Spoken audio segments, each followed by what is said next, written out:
Hi and welcome to FreeEduHub. Today we'll try to understand a program called Scratch. It's a very basic program to learn basic programming skills. You don't need any programming language for this. We'll be using drag and drop operation in this one, which would help us in understanding the loops and basic programming principles. Now there are two ways to use it. Either you can create your account online and you can create your project and share it with your friends and colleagues. If your internet connection is slow, you can simply go to the downloads and download the offline version of it. There is no difference in the online and the offline version of it. So in order to install it, just directly click on direct download or get it from Microsoft if you want to install it from Microsoft Store. So we'll click on direct download and we'll download the application. Once it's downloaded, you can open the program, and that's the basic interface of our program. Now let's try to learn about the Workspace of Scratch program. On the right hand side, we have this stage where we'll move our sprite, and it would be moving from right to left wherever we want to move it. And this is the area where we will be writing the code itself. On the left hand side, we have motion and different actions that we want our sprite to perform. You can click on that. We can keep an eye on the color sequence of it. And once we'll be following the tutorials, you'll be able to follow it easily by following the color coding of it. On the right hand side, we can add two things. One is you can choose a sprite from here, or you can add a backdrop from this picture. Now if you'll click on this one, it would show you the scene background, so you can choose any of the backgrounds from here, or you can simply select the kind of background you're looking for. You can press all to see all of them, and if you want to search any of them, for example blue sky, you can simply double click on it and it would be added as the background of your stage.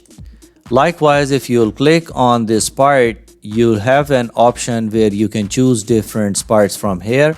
You can choose animals, people, fantasy, letters, fashion, whatever you like.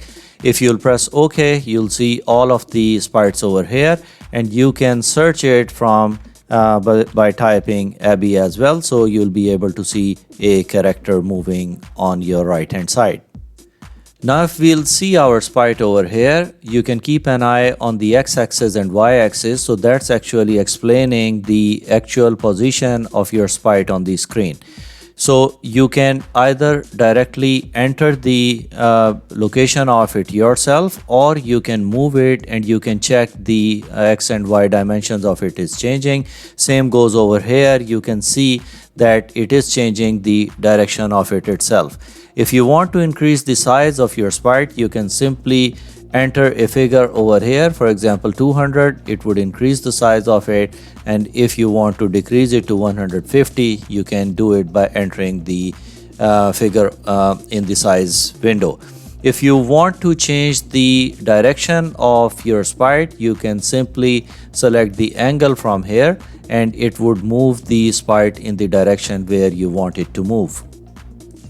If, for example, we'll select a sprite from here, let's select Abby in this case, and same goes for this one. We can rename the sprite, or we can simply increase the size or reduce the size, or we can change the direction of our character. If you're not satisfied with the character or you want to remove it, you can simply click on this delete or the recycle bin icon, and it would be deleted from there. If you want to show and hide your sprite, you can click on these buttons. If you'll click on the eye icon, it would be appearing on your screen, and if you'll click on this one, it would disappear.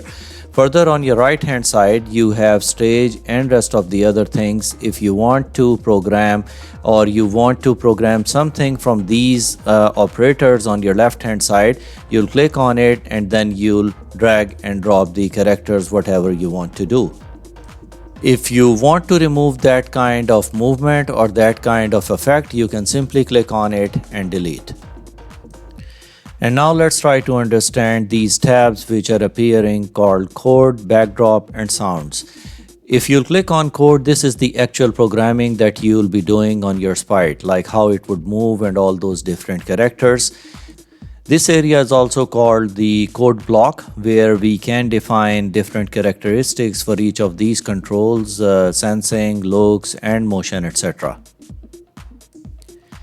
If you'll click on backdrop, you can have different things over here. For example, if I'll click on our sprite, you can change its characteristics by defining the background of it, the outline of it, and even the fill color and rest of the other things. So that can be controlled from here.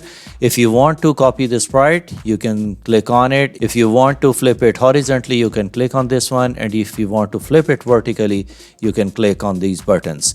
If you don't want any of these characters, you can simply delete it, or you can create a completely new sprite yourself by choosing the tools on the left hand side.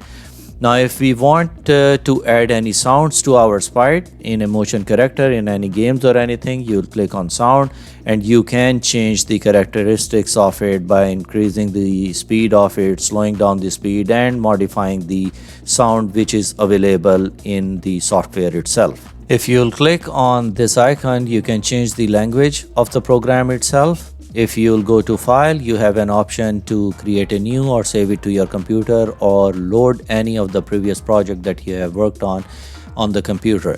If you'll click on add it, you'll find restore costume or turn on turbo mode.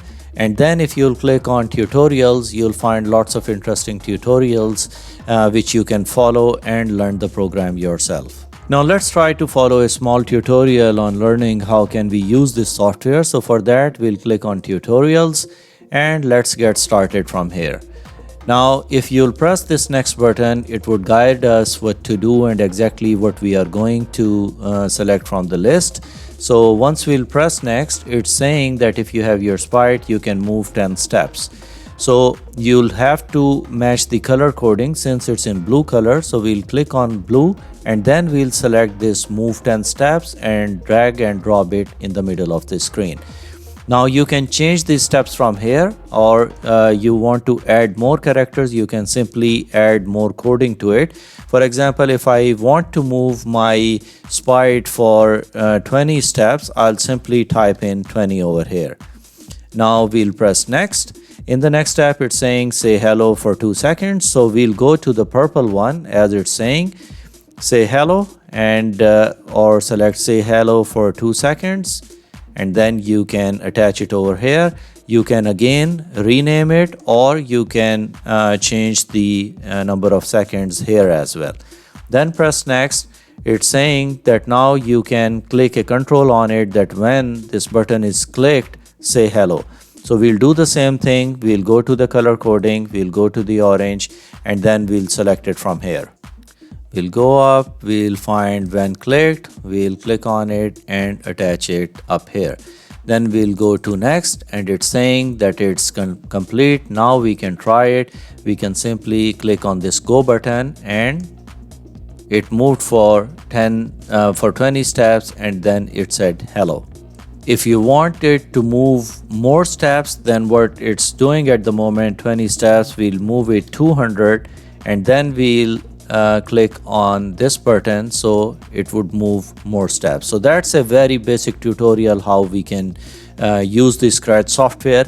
In our next tutorial, we'll be working on a very basic project, so you'll be able to learn. In the meantime, you can simply go to the tutorials and follow the tutorials to know about the software and its basic operations.